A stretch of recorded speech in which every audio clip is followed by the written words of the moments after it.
आगे कथा आएगी। लेकिन कंडु ऋषि का संबंध हो गया प्रमलोचा अप्सरा के साथ।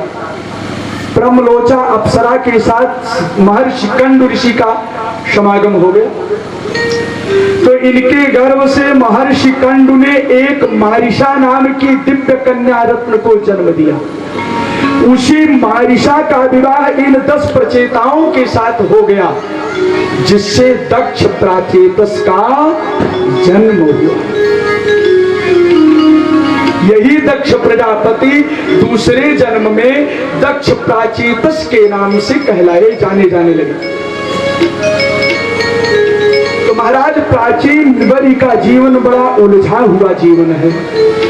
यज्ञ में इतना अभ्यस्त है, पूर्व से पश्चिम तक यह पृथ्वी, उत्तर से दक्षिण तक यह पृथ्वी कुशों से पट चुकी है।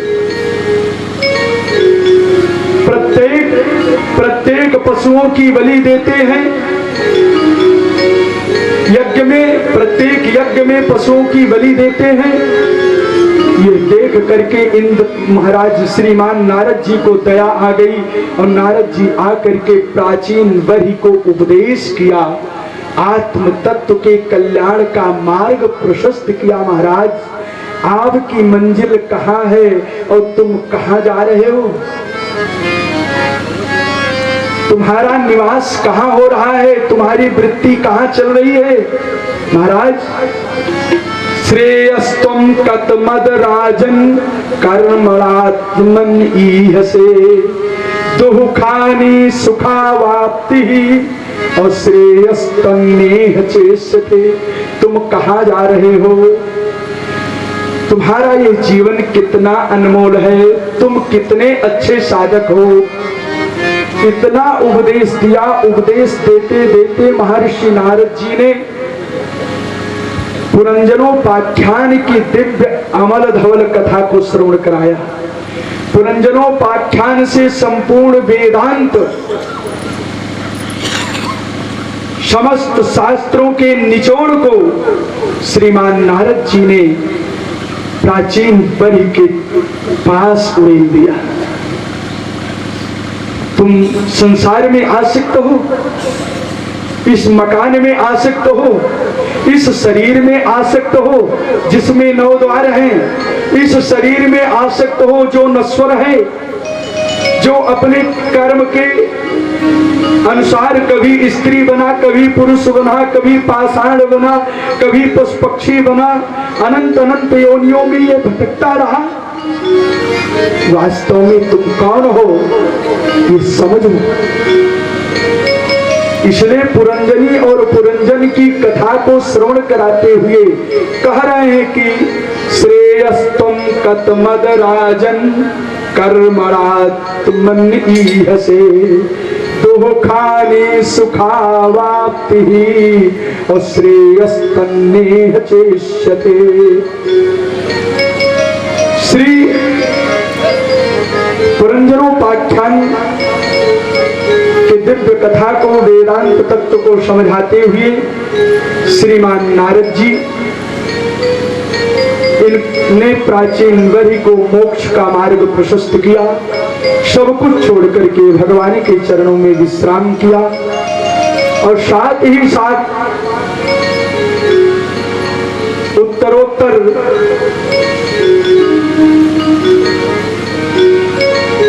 प्रचेताओं की इन विवाह लीला कथा को स्पर्श करती हुई भागवत की मंगलमयी कथा पंचम स्कंध में प्रविष्ट कर रही है। बोले कृष्णचंद्र भगवान की, भागवत भगवान की। आइए प्रेम से 2 मिनट। अनमोल तेरा जीवन यूं ही गवा रहा है, अनमोल तेरा जीवन यूं ही गवा रहा है, अनमोल तेरा जीवन यूं ही गवा रहा है, अनमोल तेरा जीवन यूं ही गवा रहा है, अनमोल तेरा जीवन यूं ही गवा रहा है। किसी और तेरी मंजिल किसी और जा रहा है, किसी और तेरी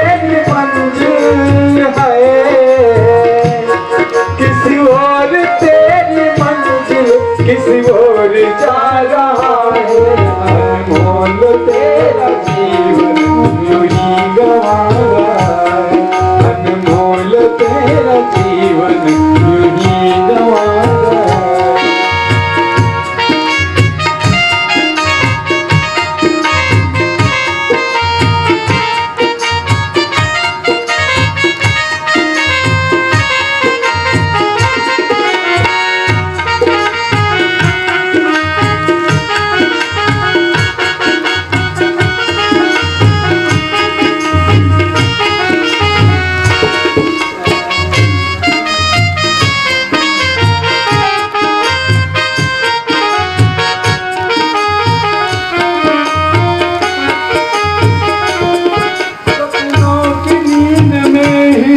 सपनों की नींद में ही ये रात ढल न जाए, सपनों की नींद में ही दिन रात ढल न जाए, सपनों की नींद में ही ये रात ढल न जाए, सपनों की नींद में ही ये रात ढल न जाए।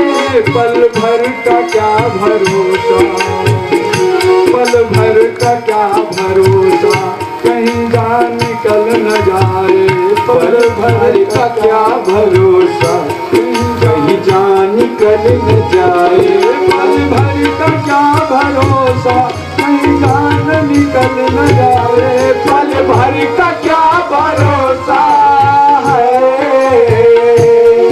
पल भर का क्या भरोसा, कहीं जान निकल न जाए, अनमोल तेरा जीवन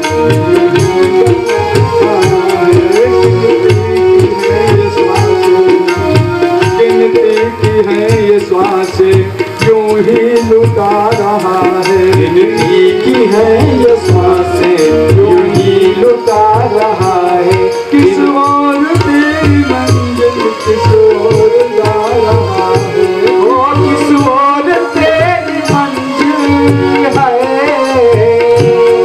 किस ओर तेरी मंजिल किस ओर जा रहा है, तेरा जीवन यूं ही गवा रहा है, अनमोल तेरा जीवन यूं ही गवा रहा है।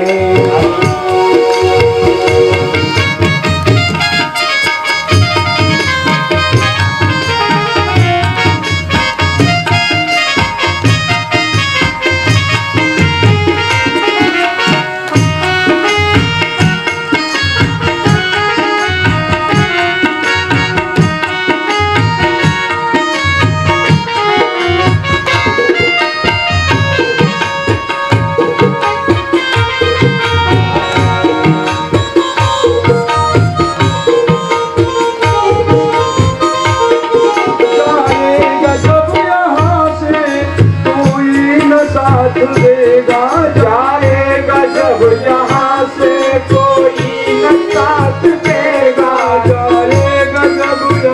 से कोई न साथ देगा, जाएगा जब यहाँ से कोई न साथ देगा, इस हाथ जो दिया है उस हाथ जाके लेगा, इस हाथ जो दिया है उस हाथ जाके लेगा, इस हाथ जो दिया है उस हाथ जाके लेगा, इस हाथ जो दिया है उस हाथ जाके लेगा, कर्मों की है ये खेती फल आज पा रहा है, कर्मों की है ये खेती है,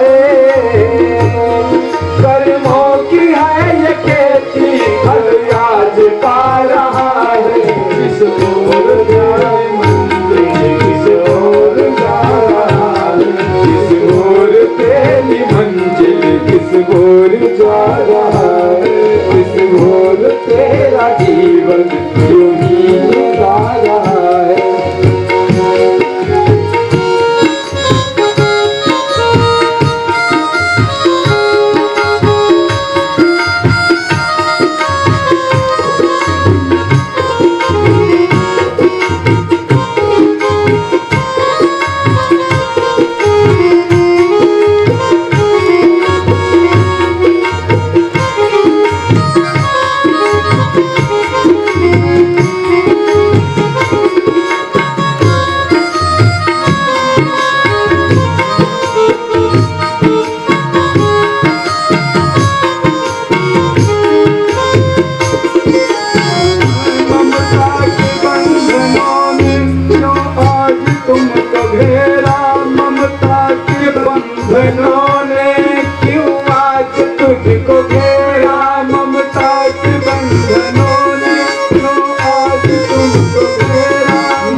सभी है साथी, कोई नहीं है तेरा।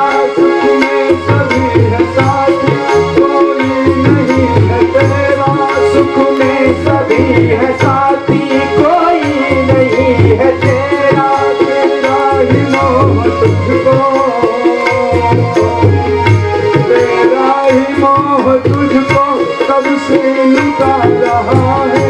तेरा ही मोह तुझको कब से लुटा रहा है। किस ओर से किस ओर जा रहा है। किस ओर तेरी मंजिल किस ओर जा रहा है। किस ओर तेरी मंजिल किस ओर जा रहा है। अनमोल तेरा जीवन क्यों गवा रहा है। अनमोल तेरा जीवन यूं ही गवा रहा है। किस ओर तेरी मंजिल है। किस ओर तेरी मंजिल किस ओर जा रहा है। अनमोल तेरा जीवन यूं ही गवा रहा है। अनमोल तेरा जीवन यूं ही गवा रहा है।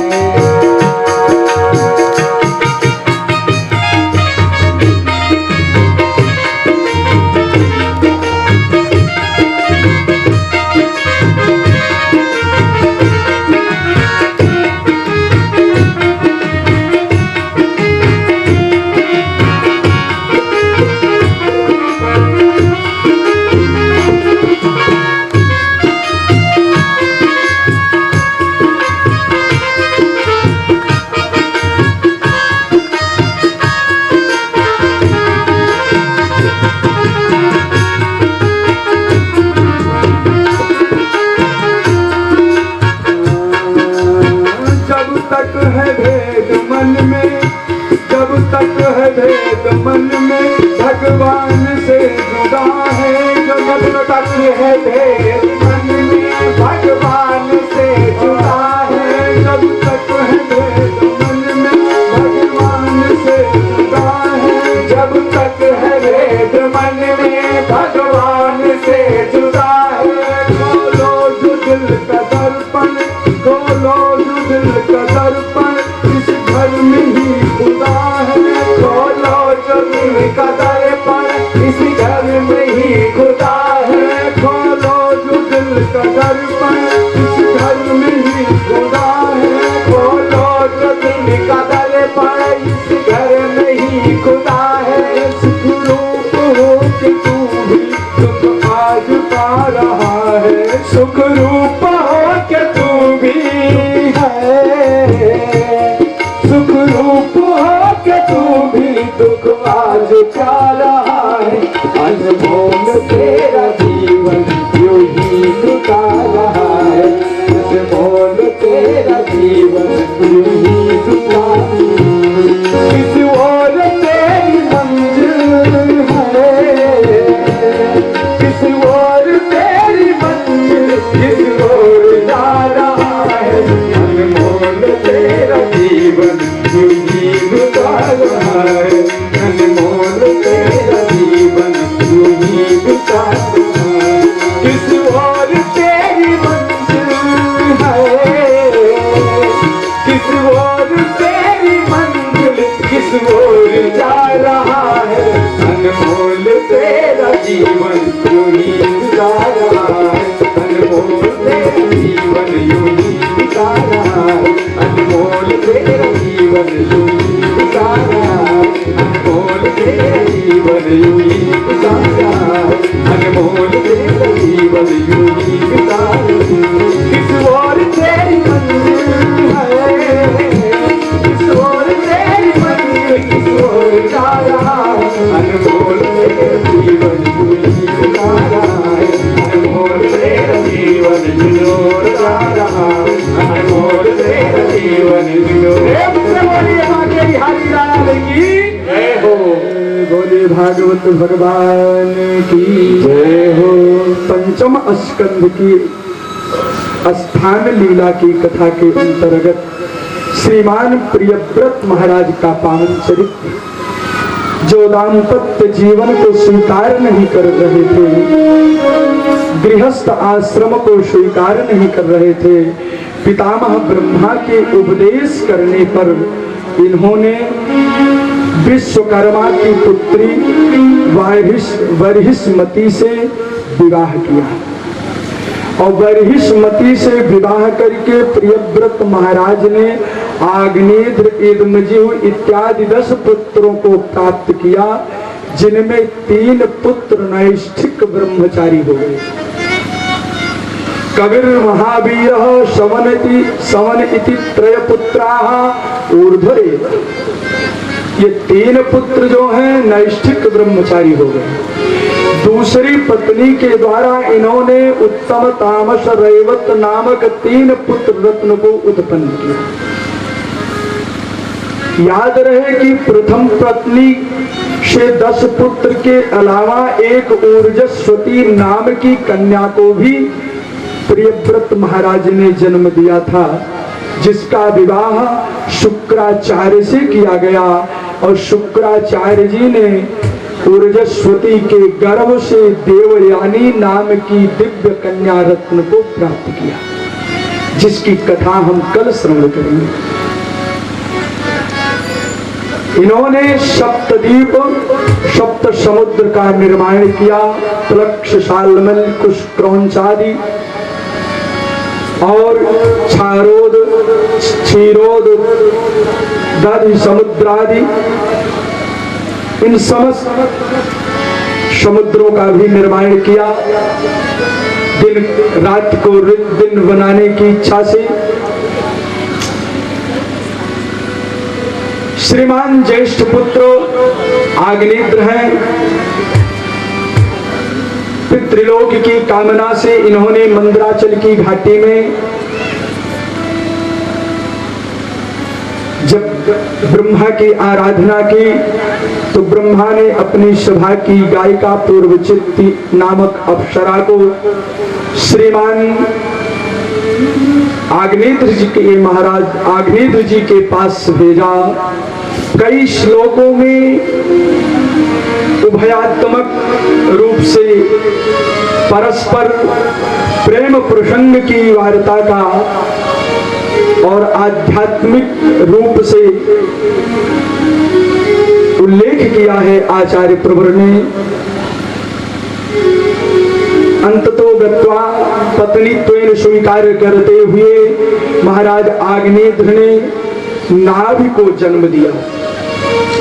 इनके 9 पुत्र नाभि, किम पुरुष, हरिवर्ष, इलावृत्त, रम्यक, हिरण्यमय, पुरभद्राश्व, केतुमाल इत्यादि 9 पुत्रों को जन्म दिया। मेरु ऋषि की 9 पुत्रियां थीं। क्रमशः अपनी 9 पुत्रियों को पुरुष, हरिवर्ष, इलादि को समर्पित किया है, इलावृत्तादि को समर्पित किया है।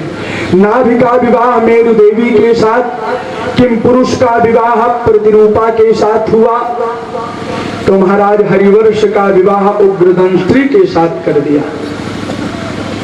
इलावृत्त का विवाह लता के साथ, रम्यक का विवाह रम्या के साथ और हिरण्यमय महाराज का विवाह श्यामा के साथ महाराज ने किया। पुरु का विवाह नारी नामक देवी के साथ, भद्राश्व का विवाह भद्रा के साथ, केतुमाल का विवाह देववीत नाम की दिव्य कन्या रत्न से संपादित किया। यह विवाह संपन्न हुआ। नाभि महाराज पिता का आदेश लेकर के आज पुत्रेष्ठ यज्ञ किया। भगवान नारायण को प्रसन्न करने के लिए, पुत्र प्राप्ति करने के लिए पुत्रेष्ठ यज्ञ किया। उस पुत्रेष्ठ यज्ञ में जब ब्राह्मणों ने विशुद्ध मंत्रों के द्वारा, विशुद्ध भावना के द्वारा समाहित चित्त होकर के जजमान के कल्याणार्थ शुरुआत से चूती हुई घी की धारा की आहुतियां प्रदान की तो सर्वात्मा भगवान हरि प्रसन्न होकर के यज्ञशाला में प्रकट हो गए और प्रकट होकर के जब दर्शन दिया, उस दर्शन को प्राप्त करके महाराज नाभि बड़े प्रसन्न हो गए और सभी ब्राह्मण बड़े प्रसन्न हो गए।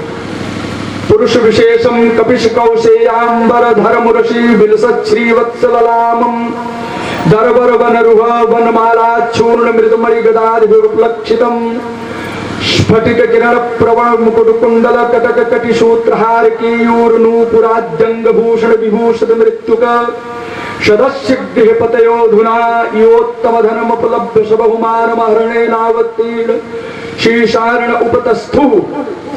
भगवान यज्ञ नारायण यज्ञशाला में प्रकट हुए, आनंद की वर्षा हो गई, सभी लोग प्रसन्न हो गए। यजमान के कल्याणार्थ भूषुरों ने ब्राह्मणों ने भगवान से प्रार्थना किया। कई श्लोकों में इतनी शुद्ध प्रार्थना किया है, केवल तत्व की ओर चले। प्रार्थना के मध्य में एक शब्द ऐसा आया, 2 लाइन का, जो महाराज नाभि का कल्याण करने वाला था। महाराज मेरे यजमान पुत्रेष्ठ यज्ञ कर रहे हैं, इनको पुत्र चाहिए, लेकिन हे मेरे स्वामी, किंचायम राजर्षि अपत्य कामः, किंचायम राजर्षिरपत्य कामः प्रजां भवादृषिमाशासान् ईश्वरमाशिषां स्वर्गापवर्गयोरपि भवन्तम् उपधावति तथा च प्रजायामर्थ प्रत्ययो धनमिवाधनः फलीकरणम्। महाराज जी मेरे स्वामी मेरे यजमान पुत्रेष्ठ यज्ञ में पुत्र चाह रहे हैं, लेकिन पुत्र भी आपके समान चाह रहे हैं। दूसरी प्रजा ईश्वरम आशिषाम स्वर्गापवर्गयोरपि भवन्तम् उपधावति। इनकी प्रार्थना में, इनकी याचना में, इनकी आराधना में संसार का कल्याण निहित है। इसलिए संसार की कल्याण की भावना से ये पुत्र चाह रहे हैं, लेकिन आपके समान पुत्र चाह रहे हैं। दान शिरोमणि कृपा निधि नाथ कहूँ सति भावो, चाहूं तुम ही समान सुत प्रभु सन कवन दुराओ। ये तो आपके समान सुंदर पुत्र चाह रहे हैं, इसलिए प्रभु आप इनके ऊपर कृपा कर दो। भगवान तो भगवान है, प्रसन्न चित्त हो गए और सांत्वना दे रहे हैं कि तत आग्नि ध्रेयेन सकल यावतरिष्याम्यात्मतुल्यमनुपलभमानः। अहम अवतरिष्यामि आत्मतुल्य अवतरिष्यामि। देखिए कितनी विकल्प की बात है यहाँ। आत्मतुल्य अवतरिष्यामि यानी आत्मा वही जायते पुत्र। आत्मा नाम पुत्रवाची, देहवाची, जीववाची है, तो यहाँ पुत्रवाची अर्थ ले तो आत्मतुल्य जैसा ये पुत्र चाह रहे हैं, वैसे भी हम पुत्र के रूप में अथवा आत्मतुल्य अपने रूप में मैं ही अवतार लूंगा। मेरे समान तो कोई है ही नहीं, मैं ही अपने समान हूं। इसलिए आत्मतुल्यम अवतरिष्यामि, आत्मतुल्य रूप में पुत्र रूप में अवतार लेकर के आपके जजमान की कामना को मैं पूर्ण करूंगा। देख प्रीति सोनी बचन अमोल, देख प्रीति सोनी बचन अमोल, देख प्रीति सोनी बचन अमोल, देख प्रीति सोनी बचन अमोल। एवमास्तु कृपानिधि बोले, एवमास्तु कृपानिधि बोले, प्रीति सोनी बचन अमोल, देखी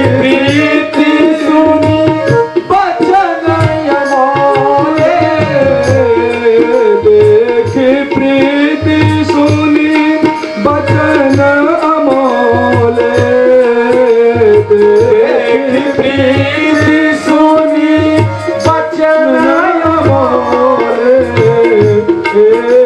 एवमस्तु कृपा निधि बोले, एवमस्तु कृपा निधि बोले, एवमस्तु कृपा निधि बोले। आप सरिस कहाँ खोजऊं जाई, आप सरिस कहाँ खोजऊं जाई, आप सरिस कहाँ खोजऊं जाई, सरिस कहाँ खोजऊं जाई, निपतवतनया ओ गुमय आई, निपतवतनया ओ गुमय आई, निपतवतनया ओ गुमय आई। मैं ही आपका पुत्र बनकर के आपके घर में आऊंगा। तो ऋषभ देव के रूप में भगवान आए और जयंती के साथ विवाह करके जो इंद्र की पुत्री हैं उनके गर्भ से 100 पुत्र रत्न को उत्पन्न किया है। 100 पुत्रों को एक लाइन में बैठा करके उपदेश दिया है। आचार्य प्रवर कह रहे हैं कि गुरु न सस्यात् और स्वजनो न सस्यात् और पिता न सस्यात् जननी न सस्यात् दैवन्न तस्यान्न पतिश्च सस्यान् नमो चेद्यः समुपेत मृत्युम। कहा महाराज वो गुरु गुरु नहीं है जो अपने शिष्य का उद्धार न करे। गुरु की गुरुता कहाँ है? आजकल हमारे भारतवर्ष में बहुत जगह गुरुकुल खुला हुआ है और अंधविश्वास में लोग सच्चे गुरु के पास जाकर के राम रहीम जैसे गुरु के पास चले जाते हैं। कहने का भाव यह है कि संसार में बहुत से लोग आपका कर्तव्य, आप वैभव देख करके जाते हैं, किस लिए जाते हैं? मैं एक महाराज, आज वकील साहब हमारे एक शिष्य थे तिवारी जी, जिनको मैं कथा सुनाया कुंडा क्षेत्र में, तो कहें महाराज मैंने आसाराम से शिष्य ले लिया, मंत्र ले लिया। तो हमने कहा आसाराम के शिष्य आप क्यों बन गए? उनको शास्त्र का दृष्टांत दिया तो उन्होंने कहा महाराज ये इसलिए बन गया कि सुनता था कि इनसे दीक्षा ले लूंगा तो मकान बन जाएगा, प्लाट हो जाएगा मुंबई में बहुत सारे। तो हमने कहा तो दीक्षा के लिए आप दीक्षा इसलिए लेते हैं कि आपका मकान बन जाए, आपका वैभव संपन्न जीवन हो जाए। यदि गुरु की गुरुता शिष्य के उद्धार में है तो शिष्य की शिष्यता मकान में है। मकान में शिष्य की शिष्यता नहीं होगी, वैभव बटोरने में शिष्य की शिष्यता नहीं होगी। शिष्य की शिष्यता तो गुरु के चरणों में समर्पण से होगी और आत्म कल्याण में होगी। कहां होगी शिष्य की शिष्यता? अगर केवल यही गुरु शिष्य उद्धार की बात, आत्म कल्याण की बात निकाल दो तो गुरु की गुरुता फिर नहीं है।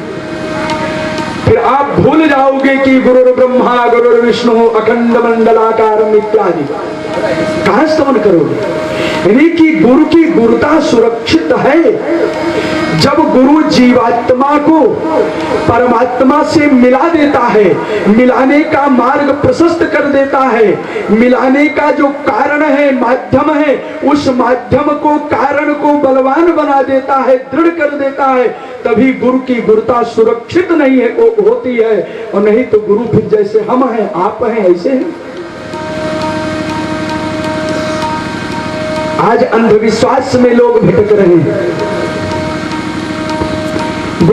न सस्यात् स्वजनो न सस्यात्। वो स्वजन नहीं है जो अपने बंधु बांधवों का उद्धार न करे।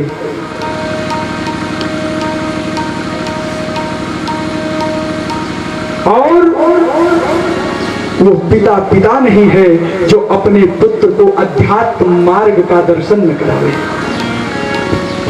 वो पुत्र नहीं है जो पिता के कल्याण के लिए कर्म न करे।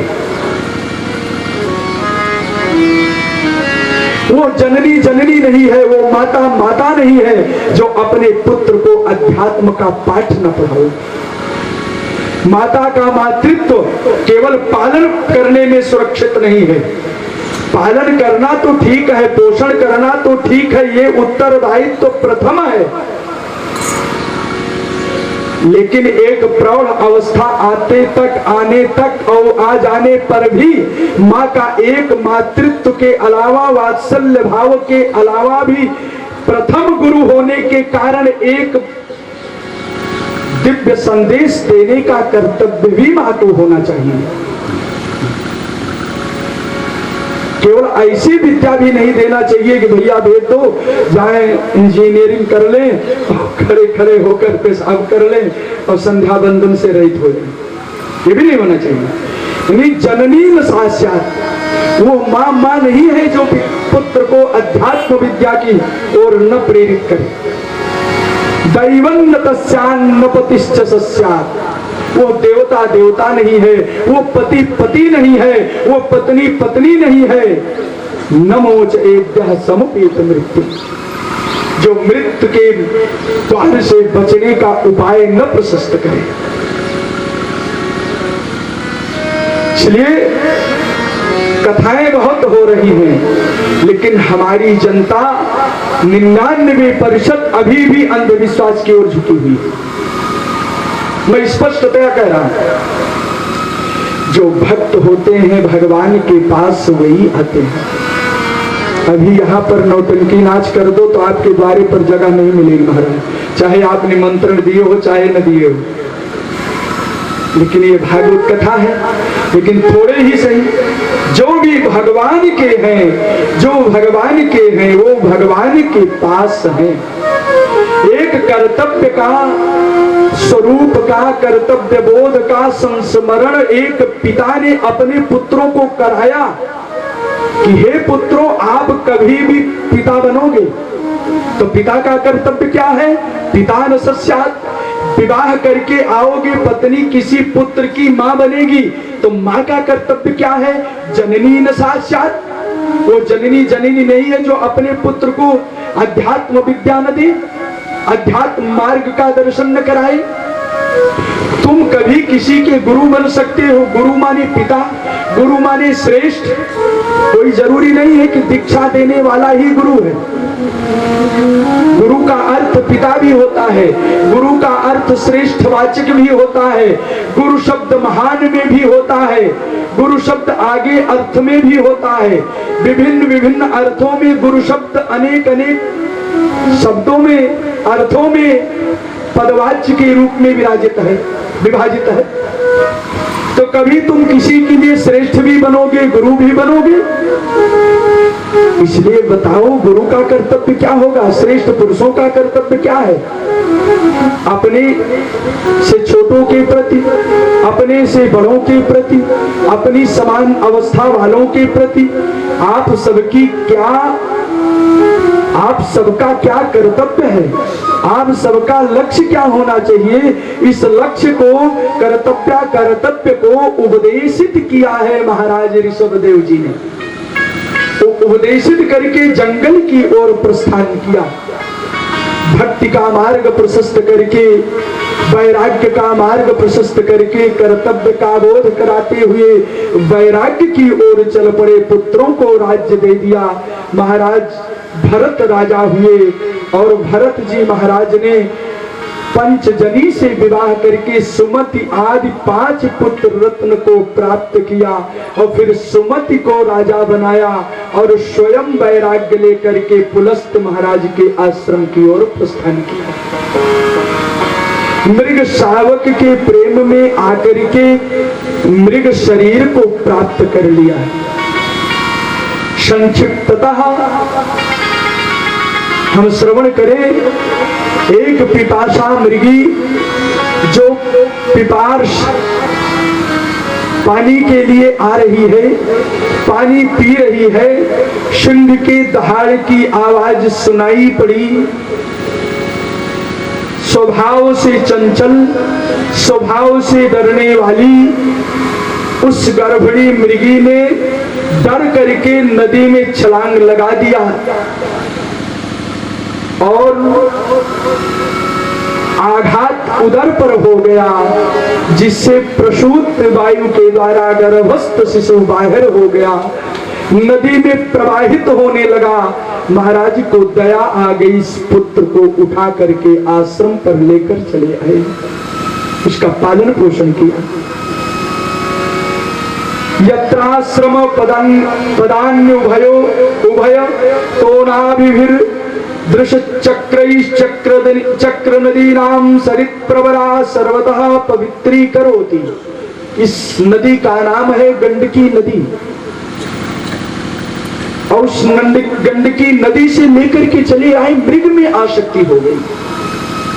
पति सूचा मुग्ध भावेन, कभी कभी चल रहे हैं, आगे जाता पीछे चलता, महाराज उसको उठा लेते, कभी गोदी में, कभी कंधे पर, कभी सिर पर बैठा करके उसको लेकर के चलते। बहुत शब्द है, केवल इन शब्दों को प्रणाम करते हुए आगे बढ़ रहा हूं। इनको लेकर के चल रहे हैं महाराज जी। इतना अंतःकरण इनका उसमें समाविष्ट हो गया, उस मृग के प्रति मोहित चित्त हो गया, आसक्त चित्त हो गया कि महाराज मृत्यु तो सुनिश्चित है और मृत्यु के बाद जन्म भी सुरक्षित है, सुनिश्चित है। तो जन्म देव योनि में नहीं, गंधर्व योनि में नहीं, मनुष्य योनि में नहीं, ये तो महाराज पशु योनि को प्राप्त कर गए, मृग शरीर को प्राप्त किया। और जब मृग शरीर को प्राप्त किया तो भगवत भजन के माध्यम से पूर्व जन्म का आभास था, इसलिए शरीर को का निर्वाह करते हुए समय आने पर भगवत इच्छा से शरीर को आधा थल और आधा जल में, यानी जल रूप ब्रह्म का चिंतन करते हुए आधे शरीर को जल में रखा और थल रूप स्थावर जंगम रूप पर ब्रह्म परमात्मा का अनुसंधान करते हुए शरीर को आधा भाग स्थल भाग में स्थापित करते हुए महाराज भरत रूपी मृग ने अपने शरीर का परित्याग कर दिया। जब शरीर का परित्याग हुआ तो तीसरे जन्म में आंगिरस गोत्रीय ब्राह्मण की सुशीला धर्म पत्नी के गर्भ से जो 9 पुत्र हुए थे, उन 9 पुत्रों में इनकी दूसरी पत्नी के गर्भ से महाराज एक पुत्र और एक पुत्री उत्पन्न हुआ। जो पुत्र था वो महाराज राजर्षि भरत ही थे। प्रथम पत्नी से आंगिरस गोत्रीय ब्राह्मण के 9 पुत्र, दूसरी पत्नी के 1 पुत्र और 1 पुत्री। तो राजर्षि भरत ही वो पुत्र थे जो 9 भाइयों से छोटे थे। इनसे छोटी केवल 1 कन्या रत्न थी। बड़े सीधे साधे थे महाराज। आज श्रीमान भरत जी जड़ भरत के नाम से प्रसिद्ध हुए, बिल्कुल शांत भाव में है। नित्य निवृत्त निमित्त स्वसिद्ध विशुद्धानुभवानंद स्वात्म लाभादिगम सुख दुखयोर द्वंद्व निमित्तयोर संभावित देहाभिमान रहिता देहाभिमान विगतः कह जड़ भरत। देहाभिमान से, सुख दुख से, ईर्ष्या द्वेष से, सुख दुखादि द्वंद्वों से, मानाभिमान से रहित, सर्वथा समस्त आवश्यकताओं से रहित जीवन इनका था। इनको किसी विषय वस्तु की आवश्यकता नहीं थी, स्वयं आत्मा में रमण करने वाले थे। विचरण कर रहे थे। भाव तो यही था, शुद्धात्मा हूं, विकारी नहीं हूं, और भिक्षुक हूं पर भिखारी नहीं। आइए 2 मिनट चिंतन कर लें। शुद्धात्मा हूं, विकारी नहीं हूं, शुद्धात्मा हूं, भिखारी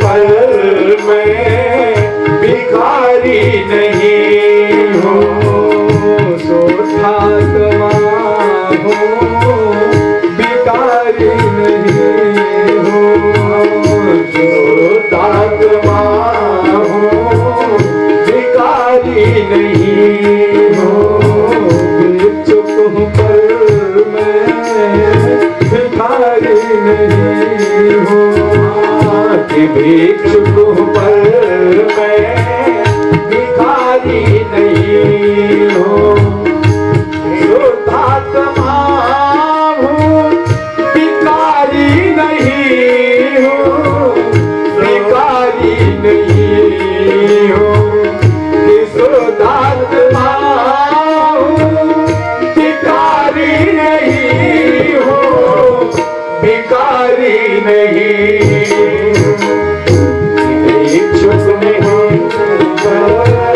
भिखारी नहीं हूँ, भिक्षुक नहीं मैं, भिखारी नहीं।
नहीं हूँ, मैं देव हूँ, मैं पुजारी नहीं हूँ, शुद्धात्मा हूँ, भिखारी नहीं हूँ, शुद्धात्मा हूँ, भिखारी नहीं हूँ, शुद्धात्मा हूँ, भिखारी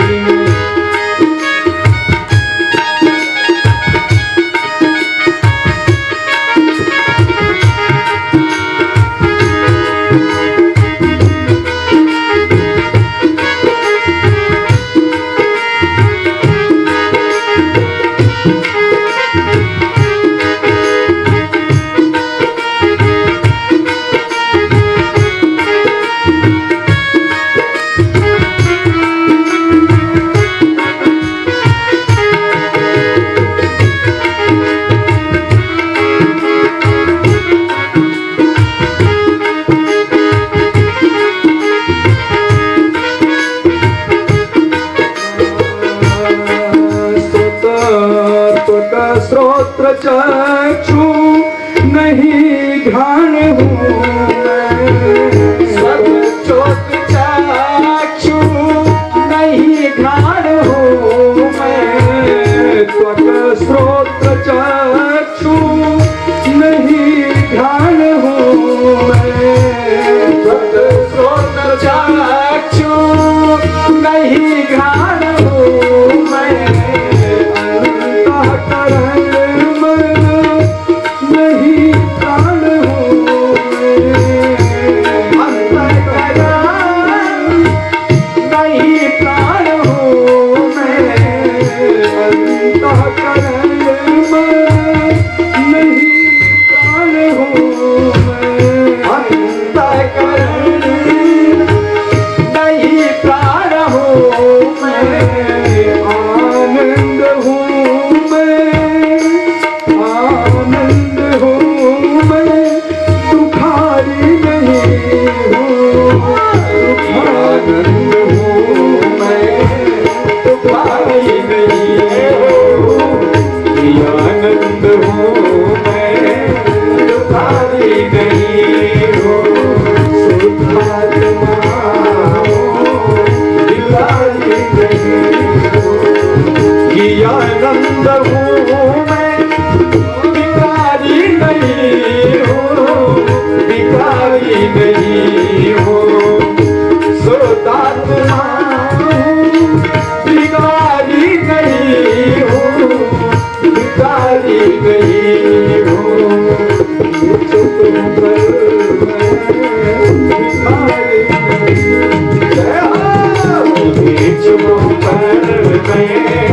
भिखारी नहीं हूँ। बीचों पर मैं भिखारी नहीं हूँ। बीचों पर मैं भिखारी। प्रेम से ताली बजनी चाहिए।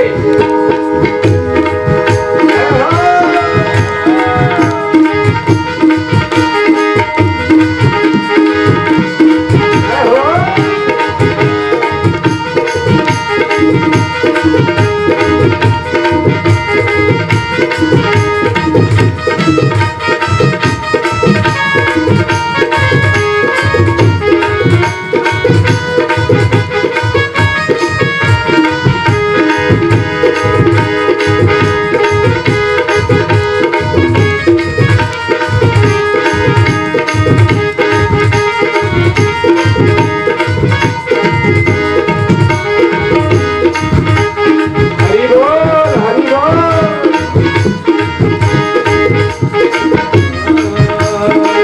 मांस हाथे नहीं चाम हूँ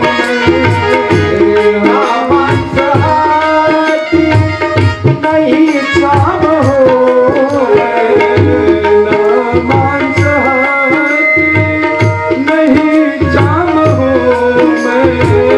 बिना मांस हाथी नहीं चाम हूँ मैं। गोरा न काला नहीं श्याम हूँ मैं। गोरा न काला नहीं श्याम हूँ मैं। गोरा न काला नहीं श्याम हूँ मैं। गोरा न काला नहीं श्याम हूँ मैं। नहीं श्याम हूँ चिद रूप हूँ नरिया, चिद रूप हूँ नरिया, नारी नहीं हूँ। चिद रूप हूँ नरिया, नारी नहीं हूँ। चिद रूप हूँ नरिया, नारी नहीं हूँ। चिद रूप हूँ नरिया, नारी नहीं हूँ। नारी नहीं हूँ। चिद रूप हूँ नरिया, नारी नहीं हूँ। नारी नहीं हूँ। शुद्धात्मा हो भिखारी नहीं हो। शुद्धात्मा हूँ,